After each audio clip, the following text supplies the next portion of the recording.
അസ്സലാമു അലൈക്കും വറഹ്മത്തുള്ളാഹി വബറകാത്ത്. പ്രിയപ്പെട്ട രക്ഷിതാക്കളെ, വിദ്യാർത്ഥികളെ, സമസ്ത കേരള ഇസ്ലാം വിദ്യാഭ്യാസ ബോർഡ് 3-ാം ക്ലാസ്സിലേക്ക് പുതുതായി പരിഷ്കരിക്കപ്പെട്ട ഫിഖിന്റെ 4-ാമത്തെ പാഠം വായിക്കുന്നത്. ഉളൂഇന്റെ ഷർത്തുകൾ എന്നാണ് ഹെഡിങ് ഉള്ളത്. ഉളൂഇന് 5 ഷർത്തുകളാണുള്ളത്. അവ പാലിച്ചെങ്കിൽ മാത്രമേ ഉളു ശരിയാവുകയുള്ളൂ. കൃത്യമായിട്ട് തന്നെ മനസ്സിലാക്കേണ്ടതാണ്. ഈ 4-ാമത്തെ ചാപ്റ്റർ പഠിക്കുന്നത് കൊണ്ട് ഉദ്ദേശിക്കുന്നത് 3 കാര്യങ്ങളാണ്. ഒന്നാമത്തെ കാര്യം, ഉളൂഇന്റെ 5 ഷർത്തുകൾ കുട്ടികളെ പഠിപ്പിക്കുക എന്നുള്ളതാണ്. രണ്ടാമത്തെ കാര്യം, ത്വഹൂറായ വെള്ളം പരിചയപ്പെടുത്തുക.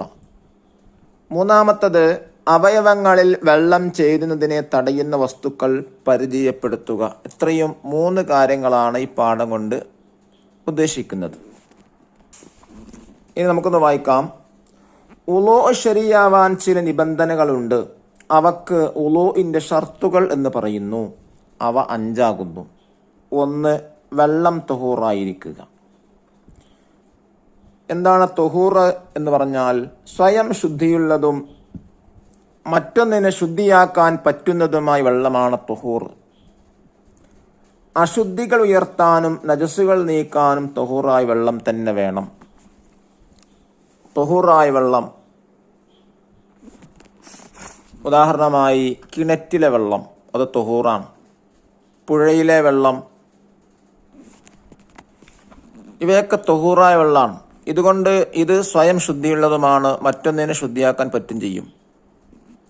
കുളിക്കാൻ പറ്റും, വസ്ത്രം അലക്കാൻ പറ്റും, നജസ്സുകൾ വൃത്തിയാക്കാൻ പറ്റും ഈ വെള്ളങ്ങളെ കൊണ്ട്. മറ്റൊന്ന് ത്വാഹിറായ വെള്ളമാണ്. ത്വാഹിറായ വെള്ളം എന്ന് പറഞ്ഞാൽ സ്വയം ശുദ്ധിയുണ്ട്, പക്ഷെ മറ്റൊന്ന് ശുദ്ധിയാക്കാൻ കഴിയില്ല. ഉദാഹരണമായി ഇളനീർ വെള്ളം, കഞ്ഞിവെള്ളം, അങ്ങനത്തെ തുടങ്ങിയ ചായ പോലത്തെ കാര്യങ്ങൾ.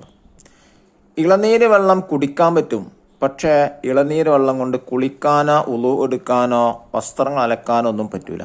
അതാണ് ത്വാഹിർ. അപ്പം മനസ്സിലായി, ത്വഹൂറും ത്വാഹിറും എന്താണ് തമ്മിൽ വ്യത്യാസം മനസ്സിലായിട്ടുണ്ടാവും. രണ്ടാമത്തെ ഷർത്ത്, കഴുകപ്പെടുന്ന അവയവങ്ങളിൽ വെള്ളം ഒലിപ്പിക്കുക. ഏതാണ് കഴുകപ്പെടുന്ന അവയവങ്ങൾ? മുഖം, 2 കൈകൾ, 2 കാലുകൾ. ഇത് വെറും കഴുകിയാൽ പോരാ, വെള്ളം എന്ത് ചെയ്യണം? ഒലിപ്പിക്കണം. കഴുകുമ്പോൾ വെള്ളം ഒലിക്കണം, എന്നാൽ മാത്രമേ ഉളു ശരിയാവുള്ളൂ. വെള്ളം കൊണ്ട് നനച്ച് അല്ലെങ്കിൽ തുണി നനച്ചുകൊണ്ട് മുഖം, കൈകൾ, കാലുകൾ തടവിയാൽ പോരാ, വെള്ളം തന്നെ ഒലിപ്പിക്കേണ്ടതുണ്ട്. അതാണ് പറഞ്ഞത്, നനഞ്ഞാൽ മാത്രം മതിയാവുകയില്ല. മൂന്നാമത്തെ ഷർത്ത്, വെള്ളത്തെ പകർച്ചയാക്കുന്ന ചായം പോലെയുള്ളവ അവയവങ്ങളിൽ ഇല്ലാതിരിക്കുക. ഉദാഹരണമായി ഒരു കളറ്, എന്തെങ്കിലും വസ്തുവിൻ്റെ കളറുകൾ,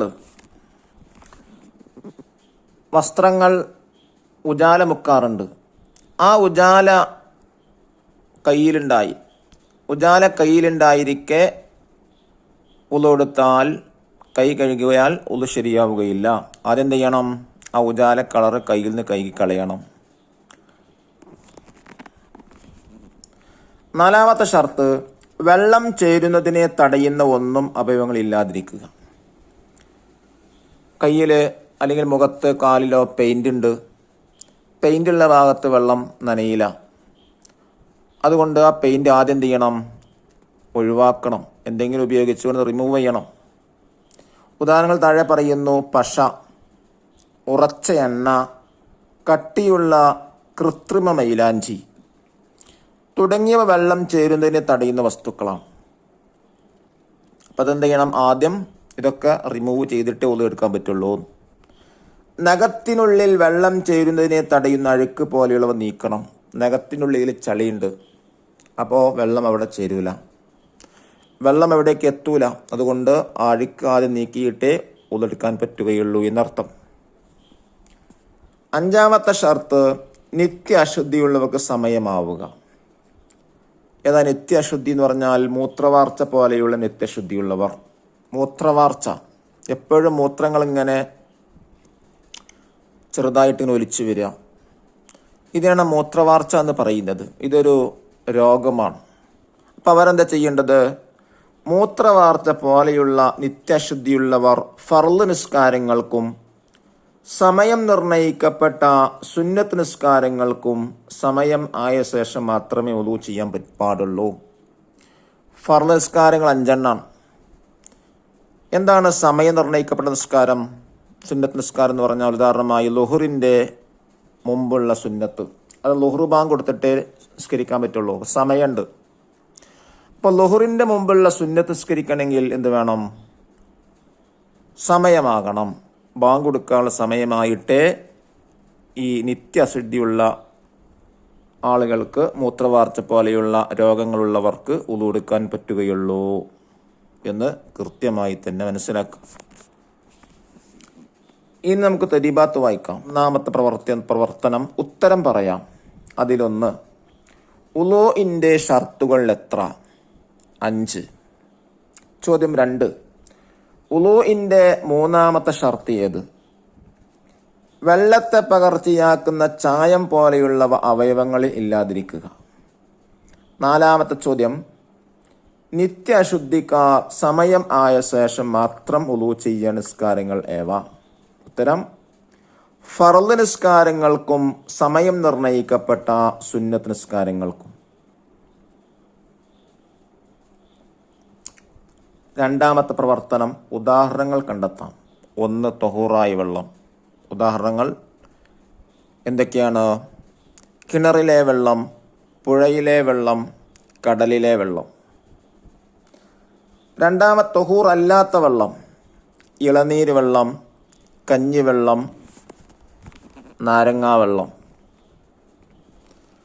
3-ാമത്തത് വെള്ളം ചേരുന്നതിനെ തടയുന്ന വസ്തുക്കൾ, പശ, ഉറച്ച എണ്ണ, കട്ടിയുള്ള കൃത്രിമ മൈലാഞ്ചി തുടങ്ങിയവ. ഇനി 3-ാമത്തെ പ്രവർത്തനം നോക്കൂ. ശരി തെറ്റുകൾ രേഖപ്പെടുത്താം.